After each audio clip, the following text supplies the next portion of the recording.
आदरणीय अध्यक्ष जी, सम्मानित मंच, किसान बिरादरी के सरदारों, नौजवान साथियों, मेरी माताएं, बहनें, बच्चों, पुलिस प्रशासन के लोग, पत्रकार बंधु, मुद्दा इस गांव में, क्योंकि कई लोग गए इस क्षेत्र से और सबसे पहले इस क्षेत्र से जो ट्रैक्टर गए होंगे उन किसानों का फोन आया।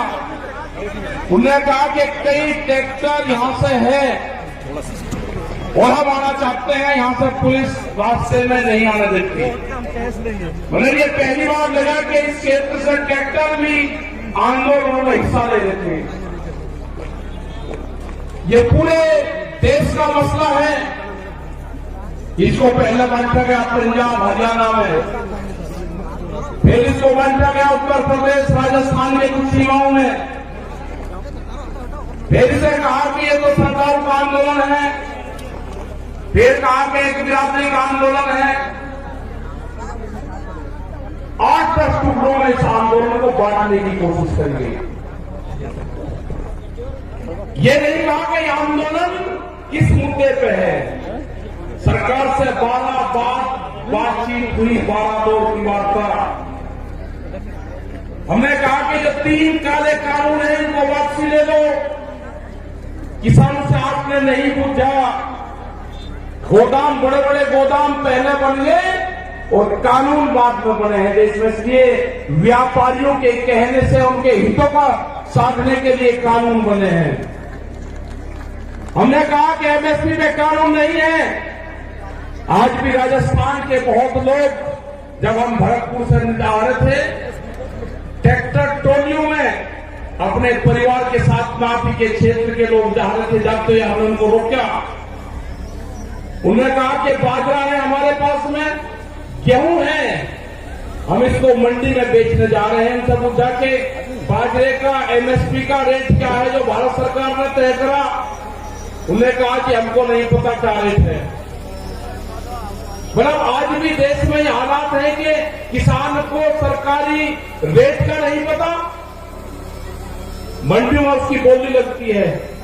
जो किसान अपने घर से अनाज लेकर चला गया, व्यापारी उसकी बोली लगाएगा, उसको उसकी कीमत का नहीं पता कि क्या मिलेगा। बाजरे का 2100 रुपए का भाव है। हमने कहा कि आपको कहना कि जो सरकारी रेट है उसके कम पे मैं खरीद नहीं करूंगा, आप वहीं पे बैठ जाना। वो 1100 से 1200 रुपए में बाजरे को बेच पाएगा किसान, 1400 और 1500 रुपए में गेहूं को बेच पाएगा। जब उसकी फसल 1 महीने बाद में उसकी फसल आ जाएगी, उसके घर में अनाज रखा है, उसको बेचने गया है। लड़ाई यही है। लड़ाई किसी जाति की नहीं है। लड़ाई है कि एमएसपी पे कानून बने। मिनिमम सपोर्ट प्राइस जो है 1975 रुपए से कम पे गेहूं का भाव नामित हो। वो चाहे सरकार खरीदे या कोई व्यापारी खरीदे, उसके कम पे खरीदना हो। 2100 रुपए के आसपास का बाजरे का रेट है। बाजरा उसके कम पे खरीदना हो। मक्का 1700-1800 रुपए का रेट है, उसके कम पे खरीदना हो। धान में 1800 रुपए से कम पे खरीदना हो। ये है कानून। इसके लिए लड़ाई वहां पर चल रही है। 100 दिन के आसपास लोग आ रहे हैं। सरकार तैयार नहीं है। सरकार ने कहा कि किसान की जब फसल की कटाई होगी, किसान अपने खेत में आ जाएगा, आंदोलन अपने आप खत्म हो जाएगा। उसके एक ही जबान से किसान अपनी फसल उड़ानी शुरू कर दी। उसने कहा कि आंदोलन करेंगे हम, अगर फसल हमारे बीच में आएगी उस फसल को उजाड़ देंगे। आपने हरियाणा, पंजाब, उत्तर प्रदेश, राजस्थान की जगह में बहुत किसानों ने उजाड़ी फसल। हमने कहा कि फसल को बर्बाद न करो, ये आंदोलन भी चलेगा, ये फसल भी किसान काटेगा। ये आंदोलन कितना लंबा चलेगा ये तो नहीं कह सकते, लेकिन जो 40 लोग हैं, जो कमेटी के लोग हैं 40, उनके पीछे पंचायतें हैं, उनके पीछे सरपंचों का हाथ है, उसके पीछे पूरे हिंदुस्तान के किसान ने आस्था जताई है कि दिल्ली में चलने वाला धरना मेरे फसलों के रेट तय करेगा। ये लड़ाई बड़े पूंजीपति से है, सरकार उनकी सपोर्ट में है। ये लड़ाई वही है जो जमींदारों के खिलाफ होती थी, ये लड़ाई वही है जो राजाओं के खिलाफ होती थी। वो लड़ाई भी अनाज की लड़ाई थी, ये लड़ाई भी अनाज के रेट की लड़ाई है। मैं नौजवान साथियों को अपने, जिसने इस पूरे देश के आंदोलन की कमान नौजवानों ने संभाली है अब की बार। ये बहुत कम देखने को मिलता है कि नौजवान किसी के क्षेत्र में आंदोलन की कमान अपने हाथ में संभाली हो तो वो आंदोलन कभी फेल नहीं हो सकता, वो आंदोलन फेल नहीं होगा कभी भी। क्योंकि जिस तरह से शाहजहांपुर का पूरे दिल्ली के क्षेत्र में यहां का नौजवान निकला है, उसने जाति धर्म सब चीज को भुला के, वोट को भुला के, कि कौन किस क्षेत्र का है, मेरी वहां पर आपस में क्या लड़ाई क्या टकरार है, सब कुछ चीज को भुला के उसने दिल्ली के आंदोलन में शरीक हुआ। जिस तरह से यहां पर लोग इकट्ठा कर रहे हैं पैसा, सरकार कहती है कि धन कहां से आ रहा। इस आंदोलन को गांव का किसान चलाता है, इस आंदोलन को हल चलाने वाला किसान चलाएगा, इस आंदोलन को क्रांति से काम करने वाली हमारी महिलाएं चलाएगी, इस आंदोलन को हाली और पाली चलाएगा। यह आंदोलन क्रांति का आंदोलन है, यह आंदोलन फेल नहीं होगा। एग्रीकल्चर जो कृषि में काम आने औजार वाले जो है, इस आंदोलन को वही लोग चलाएंगे जो अपने खेतों में हाथ से काम करते हैं। कोई नहीं गया घर वहां से, यहां पर बैठे राजाराम जी मेल जी है, यहाँ पे युद्धवीर सिंह जोगिंदर जी, अमलाराम जी, जो आपके शाहजहांपुर बॉर्डर को प्रमुख से देखते हैं। आप 200-200 किलोमीटर से यहां से जाते हो आप, और दिल्ली को होश नहीं अभी। कई लाख आदमी दिल्ली के चारों तरफ को है, और दिल्ली फिर कान खोल कर सुन ले, ये ट्रैक्टर भी वही है, ये किसान भी वही है। आप ज्यादा तानाशाही दिखाओगे, ये किसान अब की बार में ज्यादा तादाद में दिल्ली में जाएगा, ज्यादा तादाद में किसान जाएगा। यहां की फसल कट जाएगी हमारी 1 महीने में।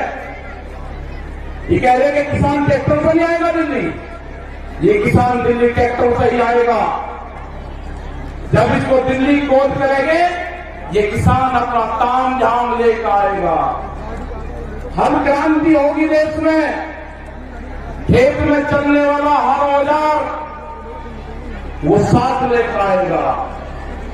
जब जब भी बड़ी बड़ी लड़ाइयां हुई, उसमें साथ लेकर चला है। वो जानते हैं ये कौन सा क्षेत्र है, ये बेहद क्रांतिकारियों का क्षेत्र राजस्थान।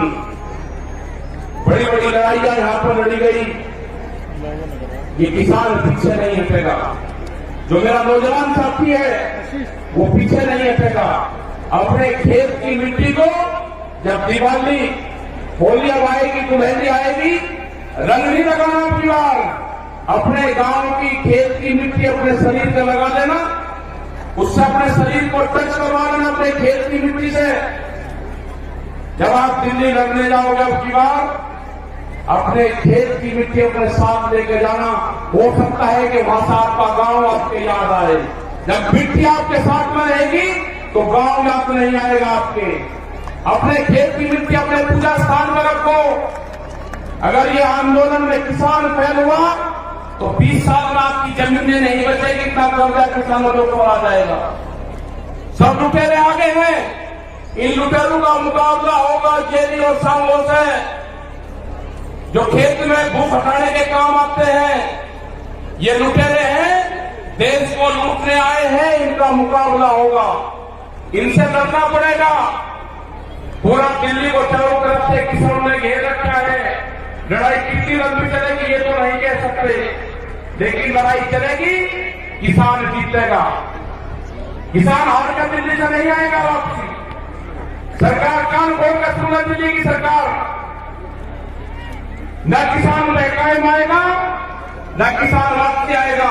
जब तक एमएसपी में कानून नहीं बनेगा, 3 दिन वापसी नहीं होंगे। और भी बहुत से भी लेकर आ रहे हैं। जब तक किसान वापसी नहीं होगा,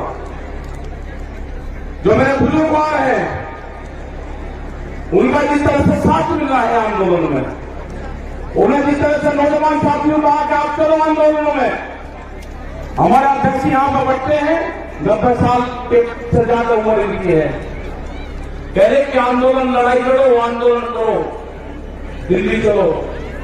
तो यही सारे नौजवानों का, सारे युवाओं का, सारी महिलाओं का यही कहना है कि दिल्ली से वापसी नहीं आना। ये लड़ाई किसी जाति बिरादरी की नहीं है, ये लड़ाई किसान के अस्तित्व की है। इस लड़ाई को हमको लड़ना पड़ेगा, बहुत मजबूती के साथ लड़ना पड़ेगा। जाति, धर्म, गोट, खास ये सब छोड़कर ये लड़ाई किसान और मजदूर की लड़ाई है। गरीब का अनाज तिजोरी में बंद ना हो, देश में भूख पे व्यापार ना हो, बड़े बड़े गोदाम बन गए, बड़े बड़े ताले लगेंगे, गरीब आदमी को रोटी नसीब नहीं होगी, कीमतें अनाज की उतनी बढ़ेगी। ये लड़ाई है रोटी तिजोरी में बंद ना हो, ये लड़ाई है व्यापारी के चुंगल में अनाज न जाए, ये लड़ाई है किसान को फसलों के दाम मिले। ये लड़ाई जारी रहेगी, आंदोलन हमारे जारी रहेंगे और हम पूरे देश भर में जाएंगे। पूरे देश भर में 24 मार्च तक के प्रोग्राम हमारे लगे हुए हैं अभी। उसके बाद आगे के प्रोग्राम लगेंगे, कह रहे थे वेस्ट बंगाल में कैलेंडर जाएंगे, आसाम में जाएंगे, वेस्ट बंगाल में जाएंगे, कर्नाटक और तमिलनाडु और महाराष्ट्र में भी जाएंगे।